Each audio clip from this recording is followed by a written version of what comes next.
মুমিনিন, আল্লাহ কোরআনে বলেছে নামাজ মানুষকে সকল খারাপ কাজ থেকে বাঁচিয়ে রাখে। আমার আপনার প্রাণের নবী বলেছেন আসসালাতু মিরাজুল মুমিনিন, নামাজ হলো মুমিনদের জন্য মেরাজ। আমার নবীর মেরাজ হলো আল্লাহর সাথে সশরীরে দিদার, আর নবীর উম্মতের জন্য মেরাজ হলো নামাজ।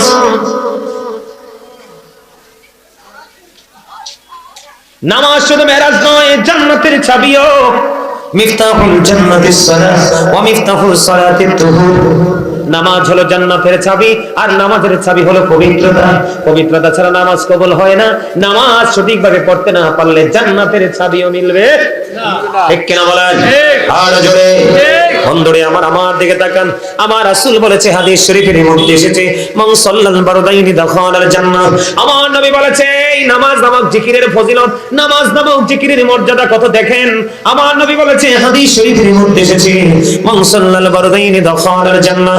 আপনার আমার প্রাণের নবী বলেছেন, যে শীতল সময়ের 2 ওয়াক্তের নামাজ পড়বে তার ঠিকানা জান্নাত। সুবহানাল্লাহ, জোরে জোরে কন্যা সুবহানাল্লাহ। শীতল সময় বুঝতে পারছেন নি, একটা হলো আসরের ওয়াক্ত আর একটা হলো ফজরের ওয়াক্ত। এই 2 সময়ের নামাজ যে ব্যক্তি সঠিকভাবে পড়তে পারবে, আমার নবীজি জানিয়ে দিয়েছেন সে জান্নাতে থাকবে। জোরে জোরে কন্যা সুবহানাল্লাহ। আরেকটু মহব্বতে পড়ুন সুবহানাল্লাহ।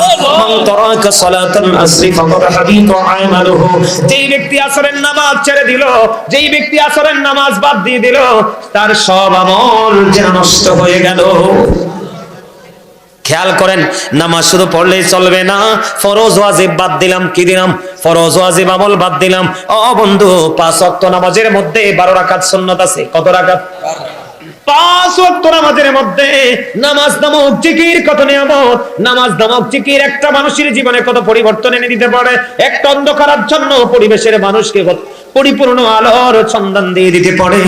ও বন্ধু, নামাজ এত বড় নিয়ামত, নামাজ এত বড় বরকত, নামাজ এত বড় ফজিলত।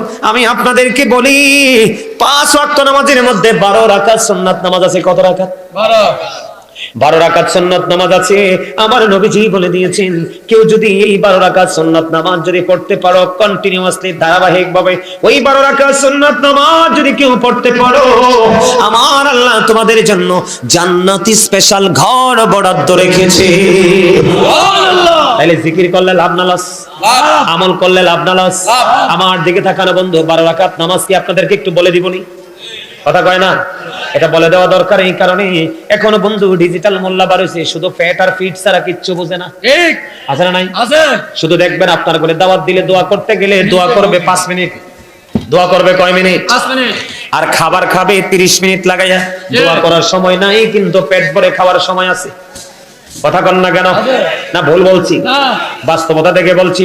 আমার কাছে সবচেয়ে বেশি অবাক লাগে বন্ধু, আমি দেখি এখন ডিজিটাল কমার্শিয়াল ইমাম সাহেব গুলো, ম্যাক্সিমাম ইমাম সাহেব আসরের নামাজের সুন্নাত 4 রাকাত পড়ে না। আপনারা খেয়াল করে দেখবেন, এশারের 4 রাকাত সুন্নাত নামাজ পড়ে না। হুট করে মসজিদে ঢুকে 4 রাকাত বন্ধ জামাত পড়ায় চলে যায়। এখন আপনাদেরকে আমি আজকে বলে যাই, এই কারণে আজকে সমাজের অবনতি বন্ধ কাটছেই না, কাটছেই না। ইমাম যদি স্ট্রং থাকতো, ইমাম যদি অপরাধীর পক্ষে সাপোর্ট দিত, চাকরি বাঁচানোর চিন্তা না করতো, তাহলে দেখতেন সমাজের মধ্যে অপরাধ উঠে যেত। ইমাম সাহেবেরা চাকরি বাঁচানোর জন্য লেয়াজু মেনটেন করে, করে কি করে না? আমার দিকে তাকানো বন্ধু, আপনাদের এলাকায় হয়তো নাই, আমি দেখেছি অনেক ইমাম সাহেব আছে, আরো বেশি আছে। আপনারা সবাই সামাজিক ভাবে বৈঠক করবেন। আমি আপনাদেরকে আজকে একটা তথ্য দিয়ে যাই, শুধু সার্টিফিকেট থাকলে চলবে না, হাদিসের উপর কোরআনের উপর বন্ধ। সার্টিফিকেট থাকলে, এলেম থাকলে শুধু চলবে না। একজন ইমাম হওয়ার জন্য তার মধ্যে আমলও শর্ত। তার মধ্যে আমল থাকতে হবে, সফটনেস থাকতে হবে। এবং বন্ধু, ইমাম হওয়ার জন্য সবচেয়ে বড় যে জিনিসটা দরকার, সেই গুড ক্যারেক্টার সম্পূর্ণ সুন্দর চরিত্রের অধিকারী হতে হবে। শুধু শিক্ষাগত যোগ্যতা থাকলে হবে না। যদি আপনি সার্টিফিকেট খোঁজেন, তাহলে বন্ধু আপনি কি করবেন? সঠিক জিনিস পাবেন না। এই সঠিক জিনিসটা না থাকার কারণেই আজকে সমাজে যুবক ধ্বংস হয়ে যাচ্ছে। বন্ধুরে আমার দিকে তাকান, সুন্নত নামাজ তো এখন পড়েই না ম্যাক্সিমাম লোক। আপনার আমার প্রাণের নবী জানিয়ে দিয়েছে, 12 রাকাত নামাজ যদি তুমি সঠিকভাবে সুন্নাত নামাজ ফরজ ওয়াজিব না, এই 12 রাকাত সুন্নাত নামাজ যদি তুমি সঠিকভাবে পড়তে পারো, তোমার জন্য জান্নাতে ঘর আমার আল্লাহ বরাদ্দ রেখেছে, যেটা আমার আল্লাহ নিজেই বন্ধু তোমাকে উপহার হিসেবে দিবে। জোরে জোরে সুবহানাল্লাহ। বন্ধুরে আমার, এই 12 রাকাত নামাজ আমার দিকে তাকান, এই 12 রাকাত নামাজ ফজরে আছে 2 রাকাত সুন্নাত। ফজরে আছে কয় রাকাত সুন্নাত? জোহর নামাজে বন্ধু আগের 4 রাকাত সুন্নাত এবং জামাতের পরে ফরজের পরে 2 রাকাত সুন্নাত। কত হলো? 8 রাকাত। কত রাকাত? মাগরিবে 3 রাকাত ফরজ পড়ার পরে 2 রাকাত সুন্নাত আছে না নাই? এই হলো 2 রাকাত সুন্নাত, হয়ে গেল 10 রাকাত। এশারের 4 রাকাত ফরজ নামাজ পড়ার পরে 2 রাকাত সুন্নাত আছে, এই হলো বন্ধু 12 রাকাত। এই 12 রাকাত সুন্নাত নামাজ সঠিকভাবে পড়ো, তোমার জন্য ঘর জান্নাতি ডিজাইনেবল করে সাজাই রাখতেছে আমার আল্লাহ। জোরে জোরে কন্না সুবহানাল্লাহ। আমি আপনাদেরকে বলি, নামাজ নামক জিকির এত বড় নিয়ামত। প্রতিদিন শিফট আকারে ফেরেশতা পৃথিবীতে আসে। সকালে একবার আসে, বিকালে চলে যায়, বিকালে একদল আসে, তারপরে চলে যায়। যখন ফেরেশতারা শিফট আকারে আসে, আসার পরে যখন তারা উঠে যায়, আমার আল্লাহ প্রশ্ন করে ফেরেশতাদেরকে, ফেরেশতারা রে বলে দাও আমার বান্দাগুলোকে কি অবস্থায় রেখে এসেছো? ফেরেশতারা সাক্ষী দেয়, আল্লাহ তোমার বান্দাগুলোকে যেও নামাজরত অবস্থায় পেয়েছি, এখন আসার সময় নামাজরত অবস্থায় রেখে এসেছি। জোরে জোরে কন্না সুবহানাল্লাহ। তাহলে নামাজে লাভ না লস? নামাজ এত বড় নিয়ামত, এত বড় অস্ত্র, যে নামাজ আপনার জীবনের গুনাহগুলো কি করে দেয়। আমি মুখস্থ কথা বলার অভ্যাস আমার নাই।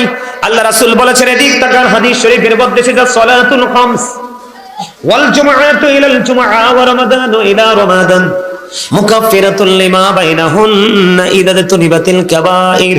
আপনার আমার প্রাণের নবী বলেছেন নামাজের ফজিলত, নামাজ পড়লে লাভটা কেমন হয়। আপনার আমার প্রাণের নবী বলেছেন সালাতুল খামস, 5 ওয়াক্ত নামাজ। কথা বলেন।